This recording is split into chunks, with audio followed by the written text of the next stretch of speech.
I'm excited to be here with Dipti Desai, the founder and CEO of crstl. Welcome to the Watson Weekly. Hey, Rick. Thanks for having me. Yeah, I mean, it's kind of funny.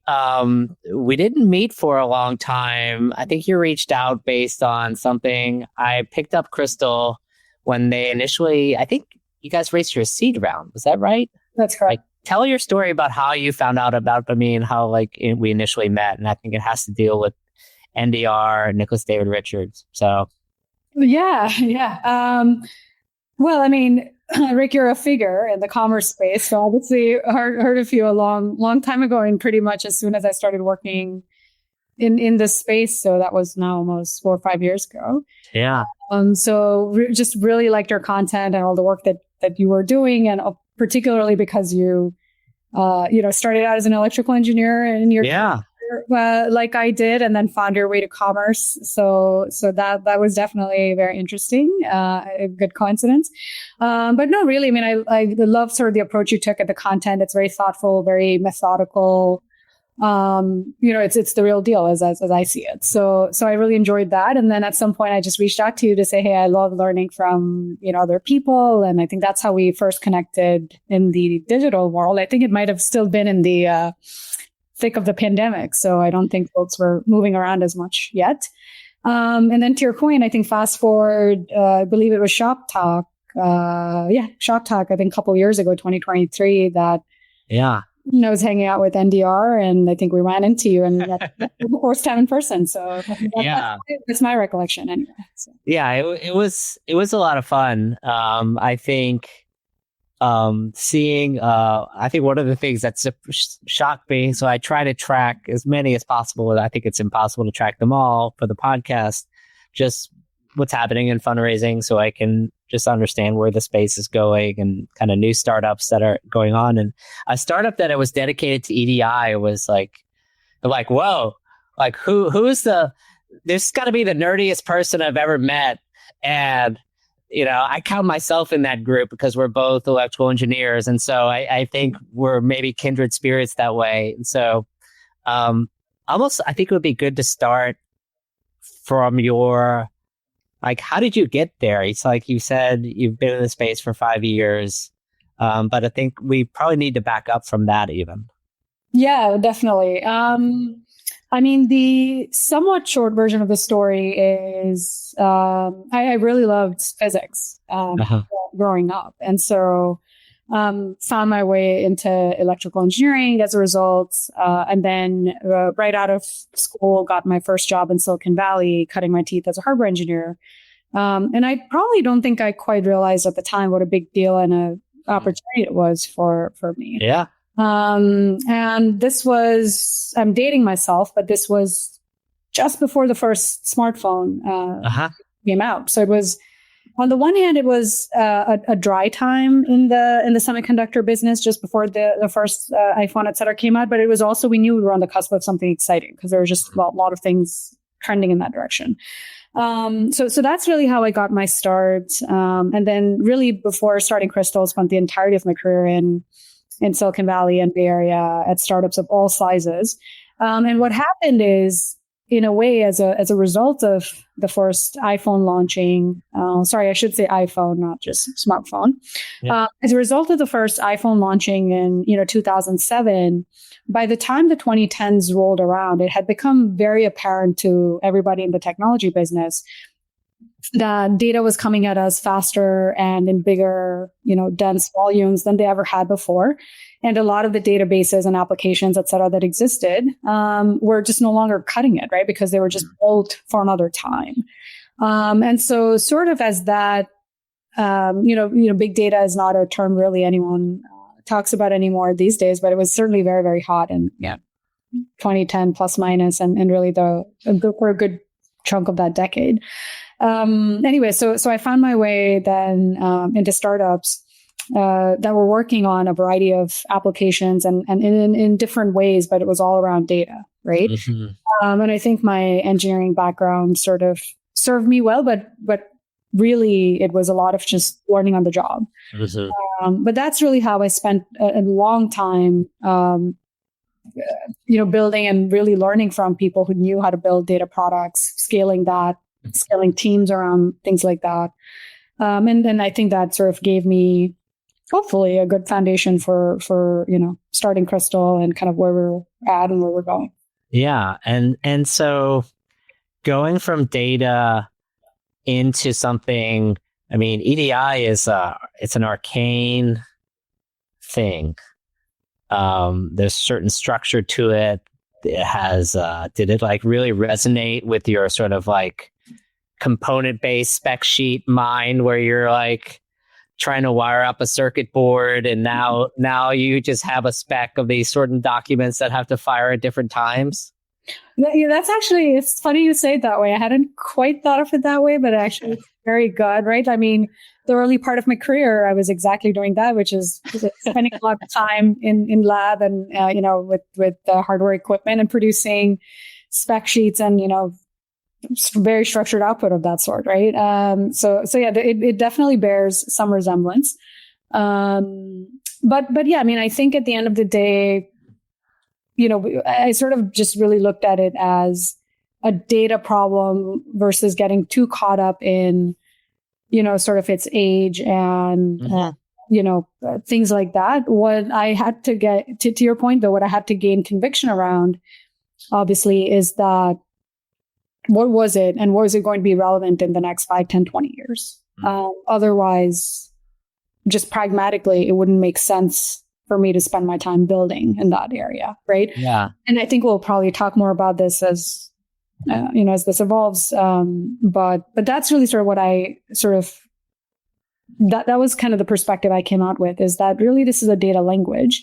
It's not a technology. It's not a protocol. It shares a lot in common, I think, with the English language, which is obviously very old at this point. It's been through its own evolution, things like that, or like like SMTP and POP3 in the context of email, which obviously has also now been around for decades and decades. So that was sort of the perspective that I emerged.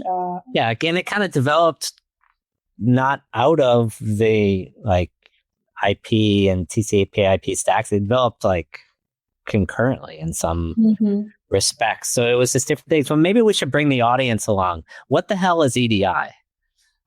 Yeah, EDI stands for Electronic Data Interchange. And you can think of it as a set of rules or a business language that allows two or more businesses to exchange information with each other. Right? And the exchange of information, data is about communication, particularly when we're talking about machines that are talking to each other ultimately. Who's on each side and what's the point of the communication generally? Yeah. I mean, if we sort of talk about the retail and commerce world, right, it is buyers and suppliers, for example, logistics providers, right, transportation companies. So there's multiple parties like that, but sort of a canonical example is buyers and sellers looking to exchange information with each other. Yeah, so you're a merchandiser at Walmart and you have a big supplier that's in 2,400 stores, and you need a reliable way to communicate inventory stock information, order information, delivery to the stores, all of these things. Invoicing, exactly. Got it. Makes sense.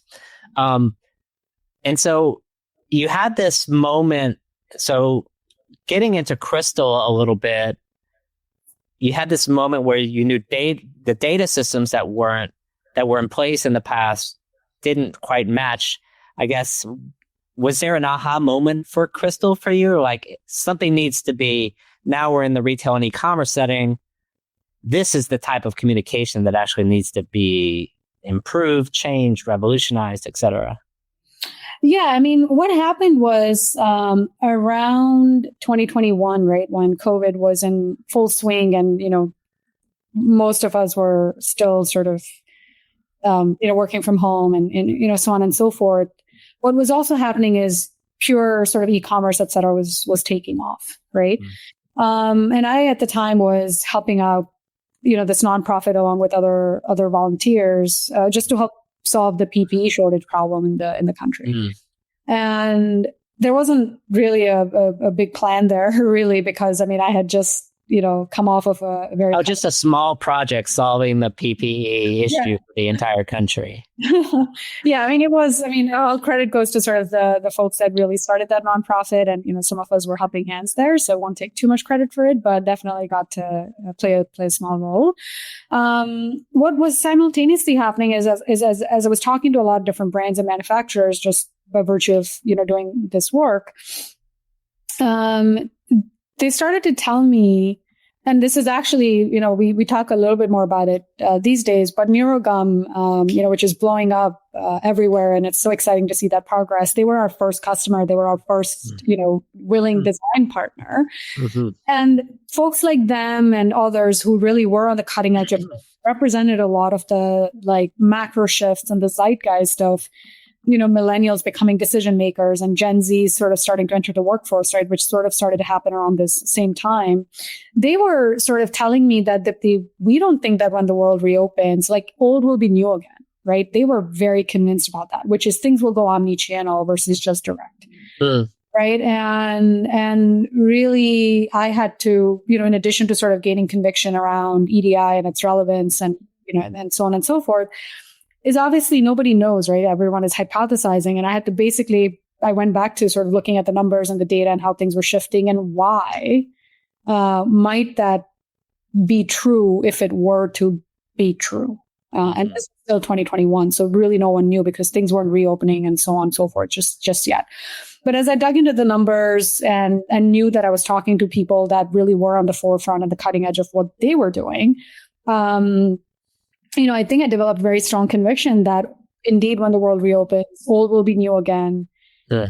Right? The millennials and the Gen Zs are already unhappy and have a high bar for the experiences they expect in the workplace now with the tools they're using and things like that.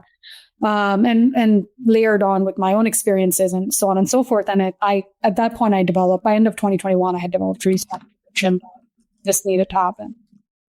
In terms of your customers, the problem that they have when they come to you, you're kind of hinting at it, that there are these omni problems.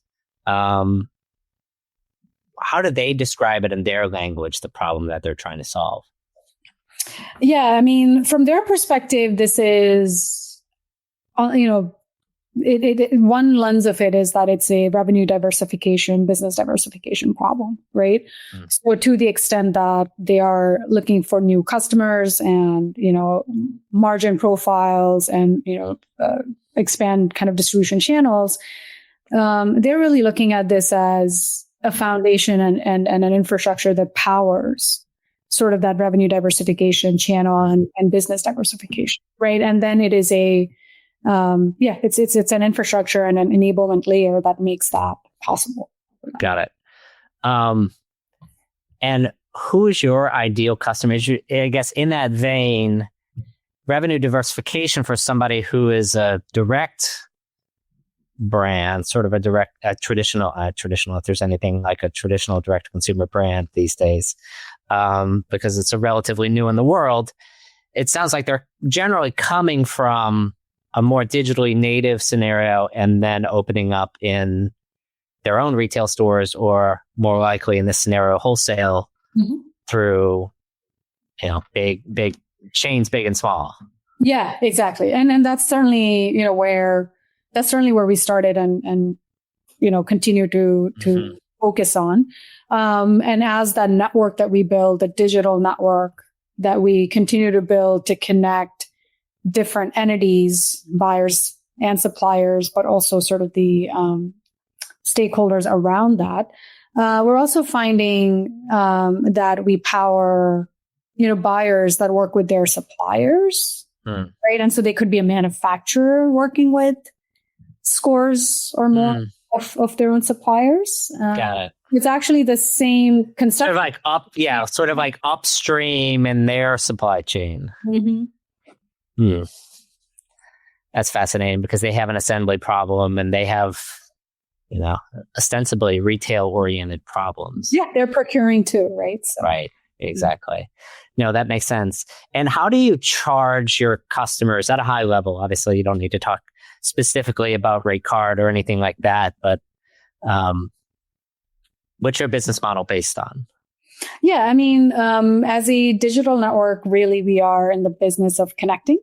And so therefore, we primarily charge based on connections and, of course, a setup fee, right? Which includes testing and onboarding, because that ends up being pretty focused on the individual customer's needs and business model. So those are some of the primary avenues. Got it.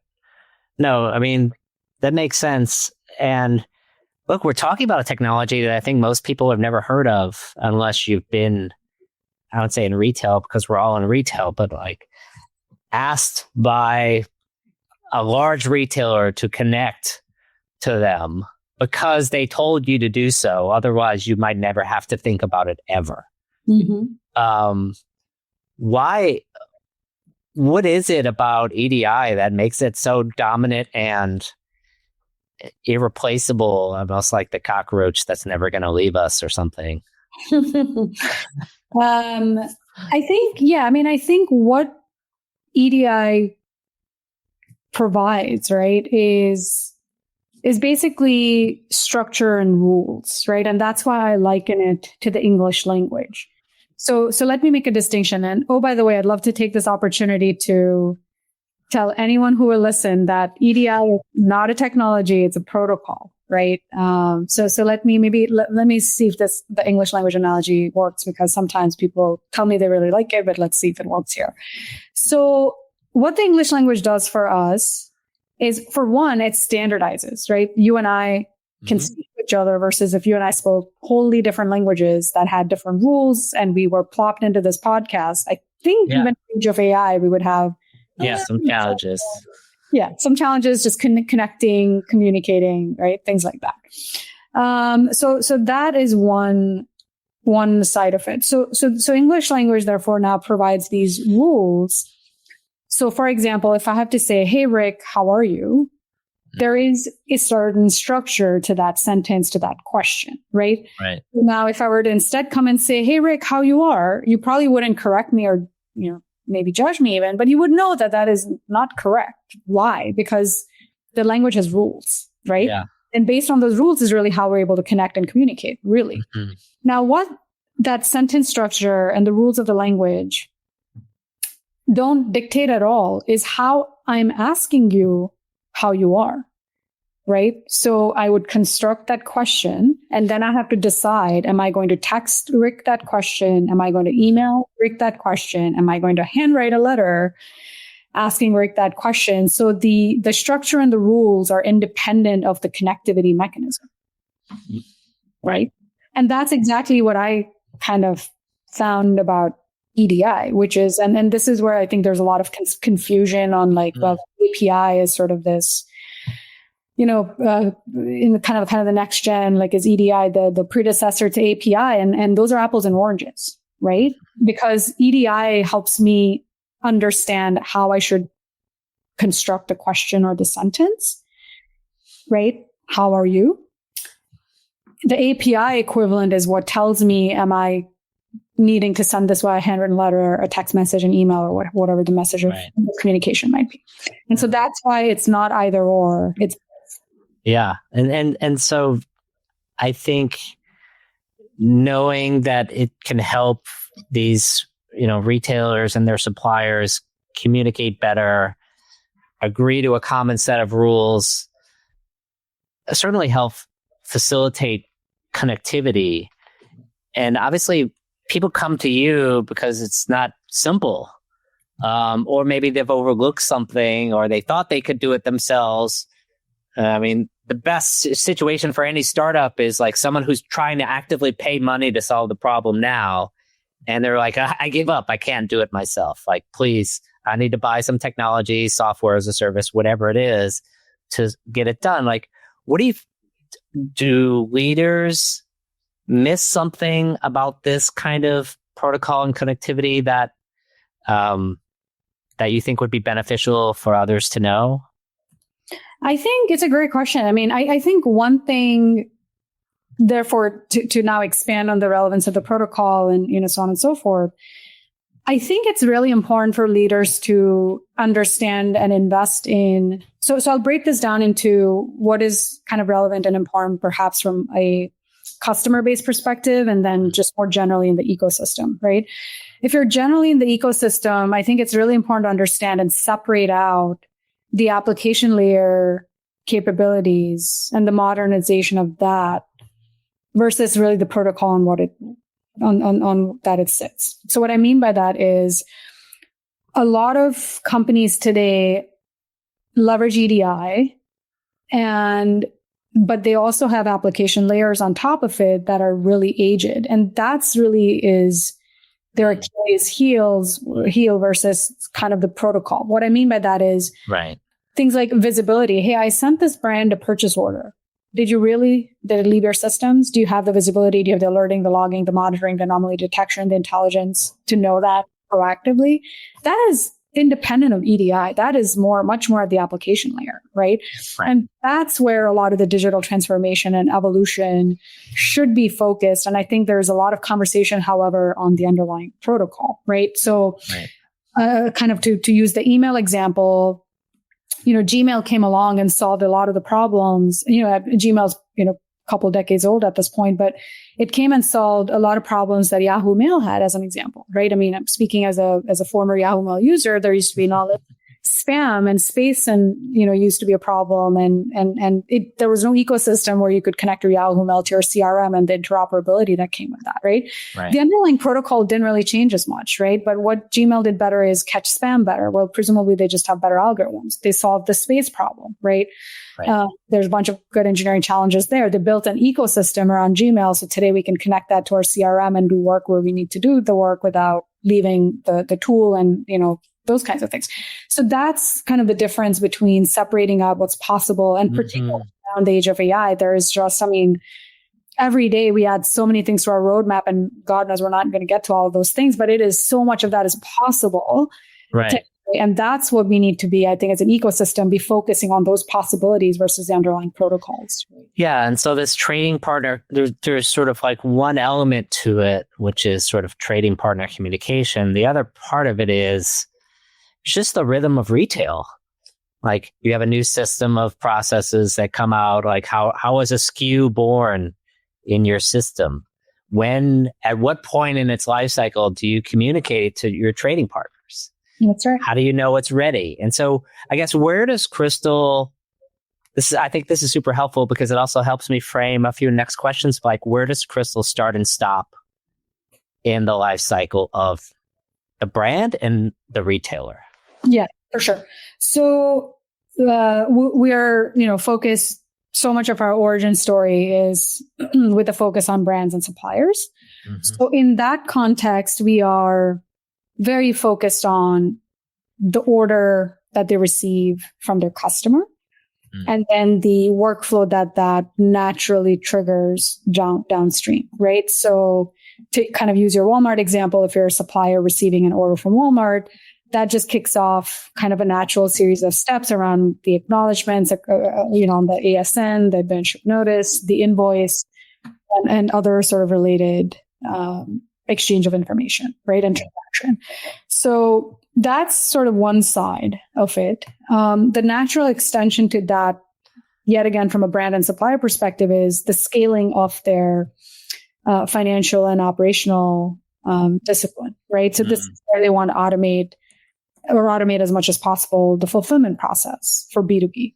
Likewise, accountants, et cetera, get involved in terms of, when can invoices be sent, and kind of that interplay and dependence between finance and operations, right? So another big part of Crystal is enabling that integrations network, which allows them to scale and automate their financial and supply chain operations.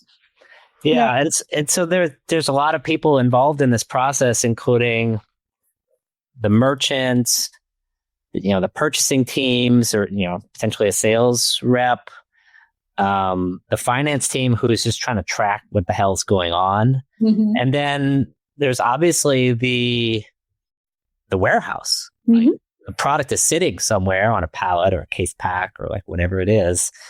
And it needs to go out, and it needs to match some kind of standard on top of, you have to send it at the right time so that on the other end, there's a physical thing. This is not just a data exchange for the purposes of displaying other data. This actually represents something physical happening too. Mm-hmm. Absolutely. Yeah, that it is a very sort of mission critical, and that's why we take our role very seriously in that, right? We all so as an example, to your point, when we were rolling out kind of that very first version of the product, and I think all products, like at the business level, at the product level, should have a singular metric that they're focusing on at a point in time. And reliability was our singular KPI, right? It was not how, of course, the UX had to look pleasing and the product had to be easy to use and things like that. But that was not even our key focus. It was singularly just reliability. No document could get lost, coming or going, end of story, period, right? And that was very much what we were focused on. So absolutely, to your point, like we're a mission critical infrastructure product. And, much like Shopify on the direct to consumer side, a lot of that is what we're enabling on the B2B side of the house as well. Got it. And do you think, you've obviously, you talk with a lot of customers, and a lot of customers understand, maybe they have a connectivity solution they've used in the past. Do you think most customers understand what their problems are, or they kind of don't know what they don't know? It's a great question. I think the short answer, the short version of the answer is it depends on the customer, right? There are some customers who really have invested in operational excellence and so on from the very beginning. And they certainly do. And then there are some companies who are, 1, 2, 3 person teams. And now, to be clear, the size of the team and their operational excellence or level of operational discipline isn't necessarily correlated. Yep. That said, if they had their origins in sort of, right, building this physical product first and bringing it to market and then expanding distribution, sometimes they are finding themselves playing catch up on the operational excellence department. So it definitely depends on the size of the business, the product category, the maturity of the organization itself. Mm-hmm. And do you find that, I talk to different types of software solutions. I'm going to use one example, Avalara, and it's just not related to what you're doing, but tax. Like, no one buys tax software because they love tax software, right? They buy it because they were audited, or they, you know what I mean? They got a fine, and then all of a sudden they hire an accountant who comes, looks, and you're like, whoa, you have like, not only do you have this one problem, you have these 5 to 10 problems. Do you find that with EDI? Like, let's say they're on a current provider, maybe their retailer is penalizing them, because that's something else maybe you can explain to the audience a little bit, for like, that EDI has a cost, like a hard cost. Yeah. To the supplier. And so I would love you to unpack that, but then also, is that involved in how you talk to brands about, like, okay, you're getting these fines, but actually the problem could be worse. And do you help them understand that? In terms of, to your point, in terms of why suppliers find themselves getting a solution like what crstl is building and enabling in the first place, is so that they can do business with said customer, said buyer, right? Now, there's a few things. And really, when you sort of think about it, the very base level, I always, whenever there's a solution presented, I always think of it in the context of alternatives available or possible, right? In these cases, the alternatives are, you will be receiving your POs via email, and then a lot of that back and forth exchange happens on PDFs and emails. Right. Put yourself in the shoes of the buyer, who really is in a strategic role versus, right, in an operational kind of, role. That gets untenable very quickly when they're working with hundreds of suppliers and certainly combined across buyers, thousands of suppliers, right? So there's just a necessity to streamline all that, as overused as that word is. That really is a need to streamline and scale all of that, because it is not humanly possible to communicate, in this example, for a buyer to communicate with tons of suppliers via email like this, right? That's really been the alternative. Now, when they do digitize and start using a software like this, there's also other things, right? There's, penalty, right? You will definitely have buyers who will say, whether they're a retailer or distributor, et cetera, is, hey, maybe the first 90 days of the relationship, you don't need to be on EDI, but after that, right? And sometimes we also see that the suppliers get more favorable net terms in terms of invoicing and, payouts and things like that when they're on EDI. On the cost side, to your point, there is a penalty, right? If they didn't get on the software after a certain number of days or a certain number of months. But then, of course, even during kind of the pick, pack, ship process, right? There is vendor compliance and kind of a world unto itself.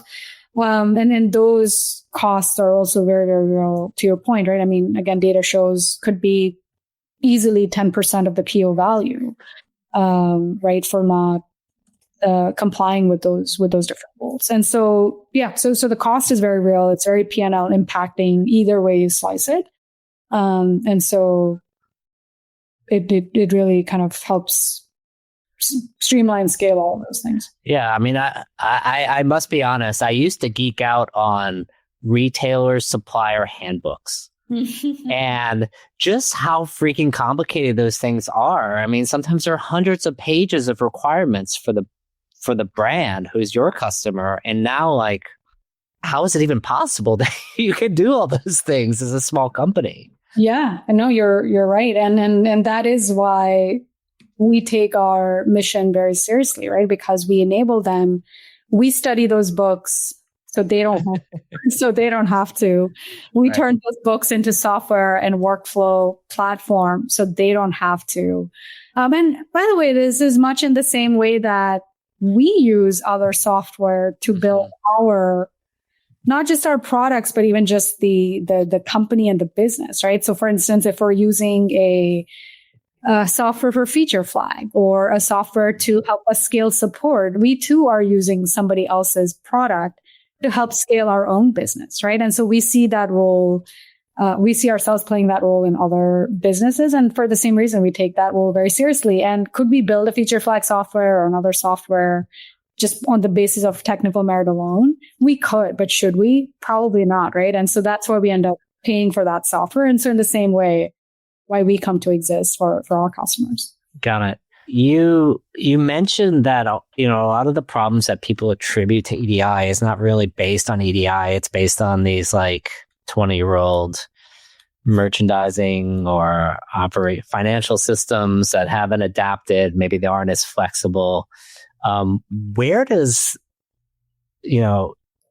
especially given your North Star has been reliability, where does this sort of supplier communication need to go next? Like, what's the next level?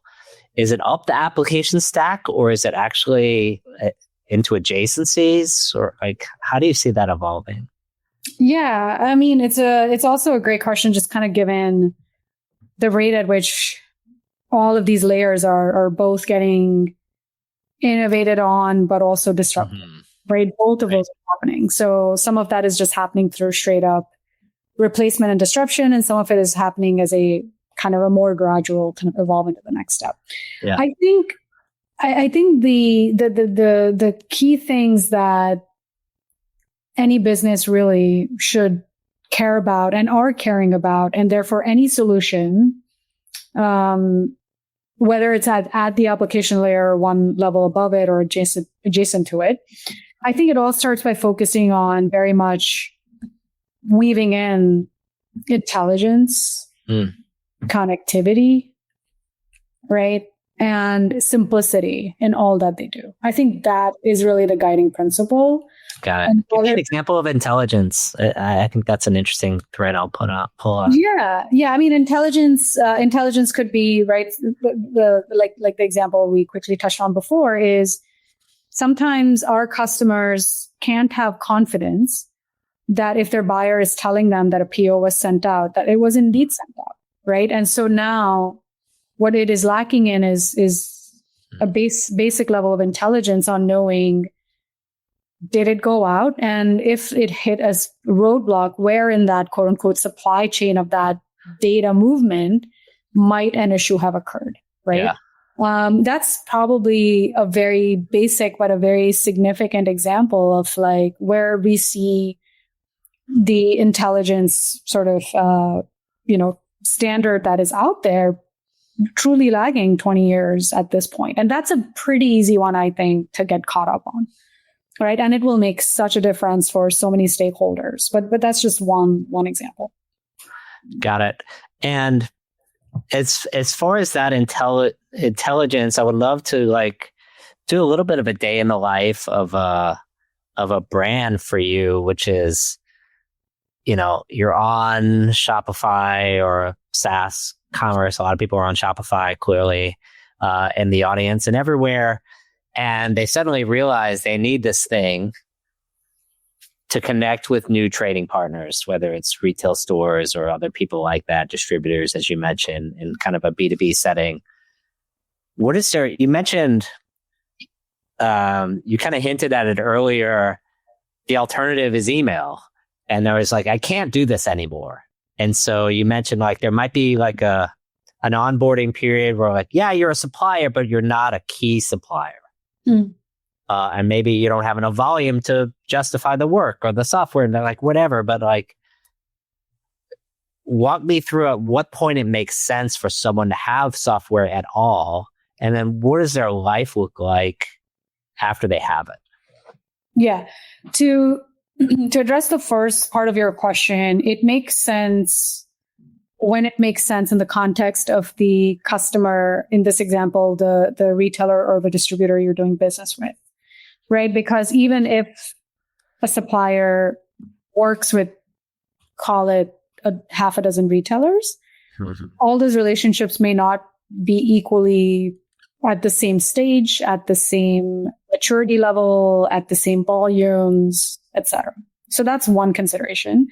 The other consideration is they will tell you, right? If the retailer decides that even at the lower volumes, you must get on board, that there isn't really a whole lot of choice. And so that's their consideration is if they're telling you you should do it, you ought to do it. So it's sort of, there isn't like a, cookie cutter answer there, but certainly those are some factors, to consider. And not to mention, cost of labor, cost of mistakes, right? Cost of, sort of, again, the things that almost feel too cliched, but until you have run into those problems in the real world and in real life, you don't appreciate it and then don't make those investments too late. But that's sort of the other consideration is and then also what kind of scale you force your business getting, right? Because maybe today the volumes may not be small, but if all indicators are leading to this scaling, then you are much, better off making those investments today when the volumes are still picking up, right? So that's sort of the first part of it. The second part of it is when you are on the software, or once you've decided to get the software, then, essentially there's an onboarding period, right? Where a lot of your, products are getting set up. In this case, your account with crstl is getting set up and some basic information about as in the supplier's relationship with that retailer are being kind of clarified and set up and things like that, right? So there's that onboarding period. And then really once that is in place, you start getting your live orders. Then again, depending on which customer, i.e. retailer or buyer in this example you're working with, that will dictate, right, the minutia of do they need an acknowledgement or not, or ASNs? If so, how should those be defined? And, how that informs the pick pack process. And then on the invoicing side and so on. So that's at a high level. And then, of course, as the business is scaling, or if we, are working with customers that are already at scale and have migrated to us, then it's about connectivity, kind of that last mile, if you will, connectivity with their ERP, with their WMSs, right, to keep that business humming along. So those are broad strokes, kind of what that looks like from their perspective. Got it. And obviously you've been on a journey from, I guess, initially, you mentioned Miragum and, some of the smaller brands you started with. I guess at what point working with some of those customers did you sort of think to yourself, it's like, wow, we're actually helping these folks? Yeah. I think that was, I think that feeling has been, luckily for us, and particularly as, we're very mission oriented. I think that was important to find that and feel that before we wrote a single line of code, right? If we did this, do we find it making an impact in the lives of people for whom we're building it, right? Mm-hmm. Because there were other ideas, et cetera, that we tested that didn't have that same level of pull or fulfillment, right? And so on the one hand, that feeling was necessary almost as a prerequisite for us to even begin doing it. But to your point, I still remember it was actually right about now, 3 years ago, just before the July 4th holidays in 2022, is when the first purchase order ever landed for one of our customers. And Rick, we felt like we had landed on the moon, right? Collectively, we had just that feeling is still so palpable 3 years on, because we saw the difference it made in their lives. We saw what that meant to them. And there was no longer July 4th. It's like 850 day to you. Yeah, exactly. That's right.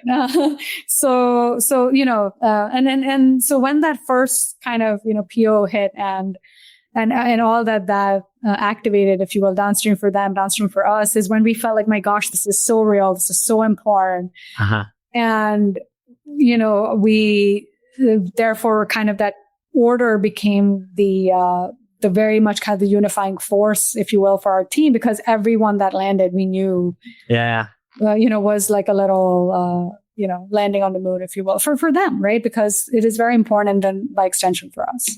So. Yeah, I think that's a fascinating story. I would love to hate on AI for a second, not because I think AI is a bad idea, but also because I think it goes back to the point you made about language and communication.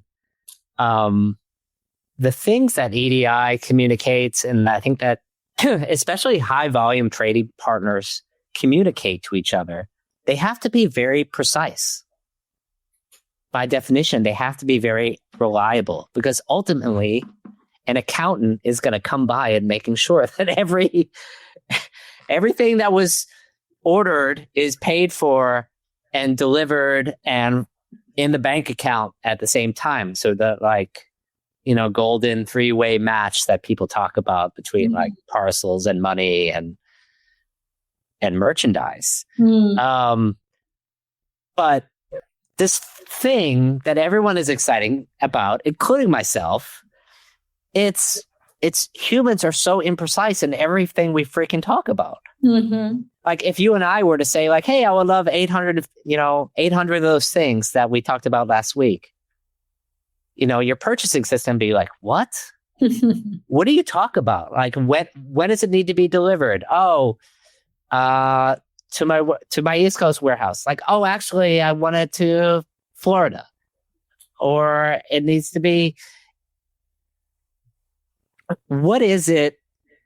There's a precision to me, it kind of feels to me, that can't be even communicated in other languages and formats, or it would be incredibly verbose. Yeah. And there's something about the economy of the communication between almost like a purpose designed language for trading. Yeah. Which is one of the ways I think about kind of EDI a little bit. How do you, clearly there are tons of uses of EDI on top of what's going on in the trading network. Mm-hmm. But in the trading network itself, it just seems like it would get in the way. Mm-hmm. Yeah, it's, and this is sort of I think, I completely agree. This is the magic. Of the right tool for the right job, right? I'm a big believer in that. And I think we are so lucky in terms of having this playground where we have EDI and API and AI and all these things. Mm-hmm. And I think our job on the behalf of the customer and the broader ecosystem is to be very thoughtful on when we leverage what, right? Because exactly to your point, with EDI, with dollars and cents from an accounting department's perspective, it can't be probabilistic. It's got to be deterministic, right? So in that sense, EDI almost acts like blockchain, right? Because it is almost indisputable that this came in. It is indisputable, right? And so, that is very powerful, and we should lean into that where it makes sense and everywhere it makes sense.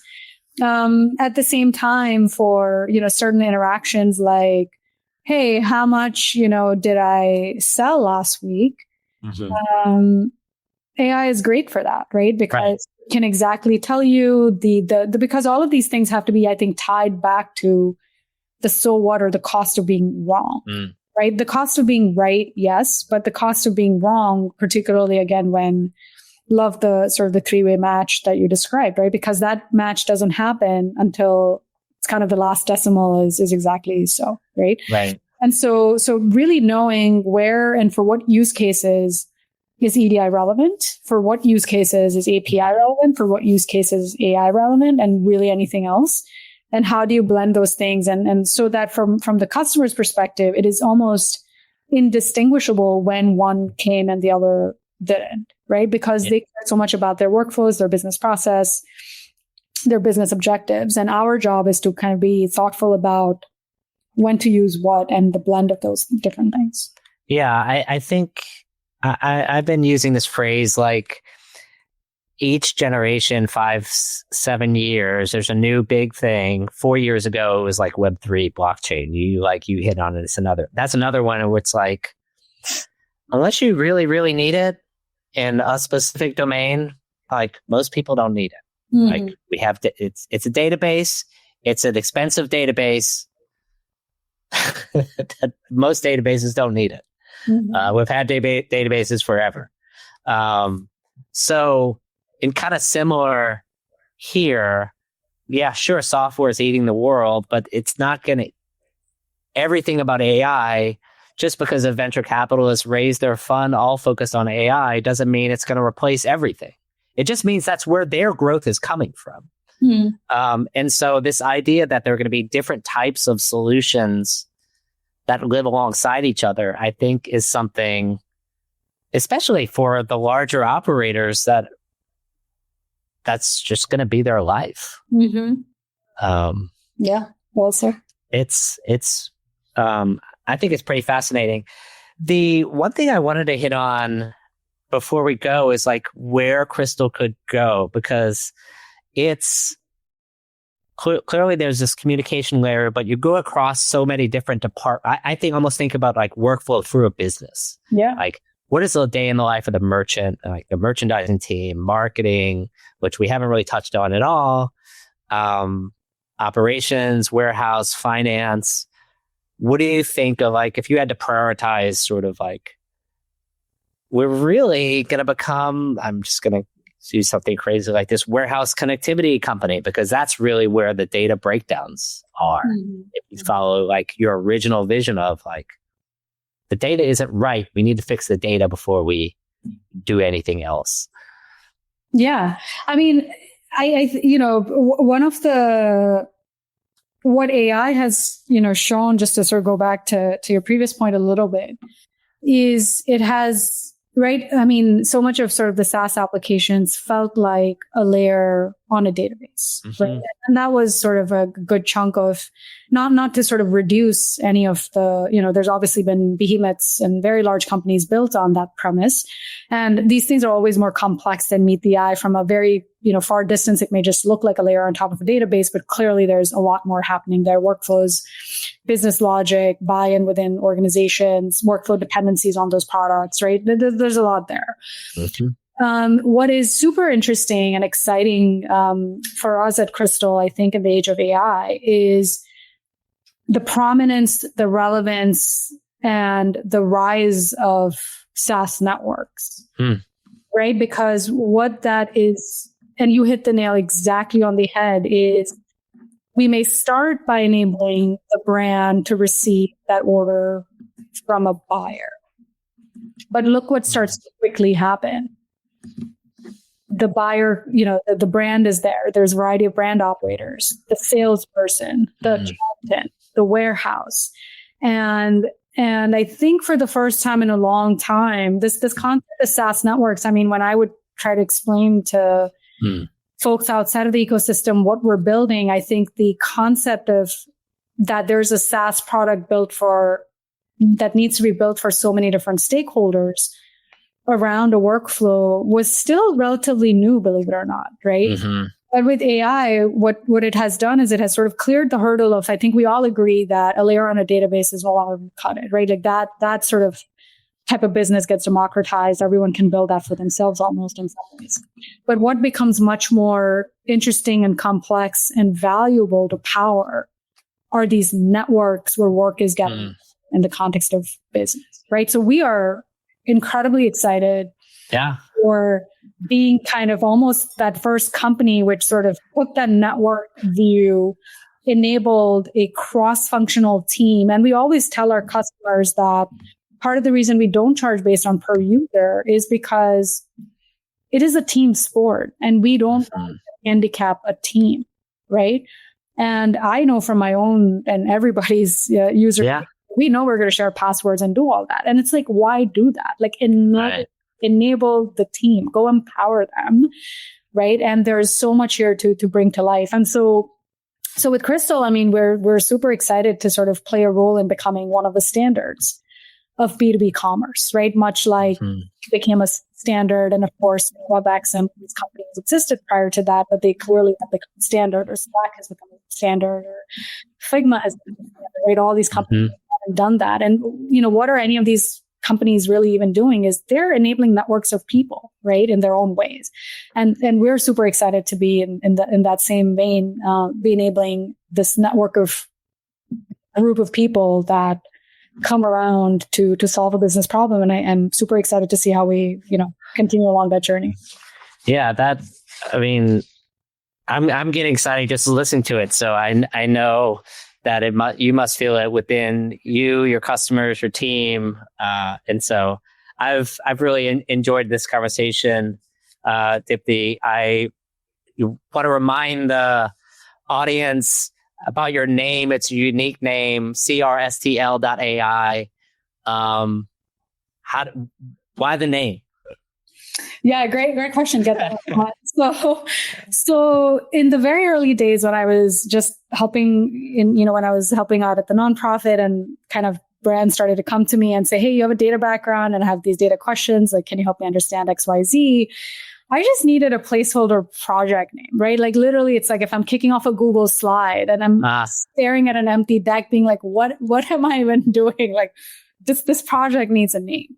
And, it was very much around kind of the themes of connectivity and transparency. And there's something very long lasting about crstl and sort of that network, that we talk about. And so it sort of became kind of just placeholder name. And at the time I used to just spell it normally, right? Because there was no company. There was, really just nothing. I just needed a project name. So it was really Project crstl at the time.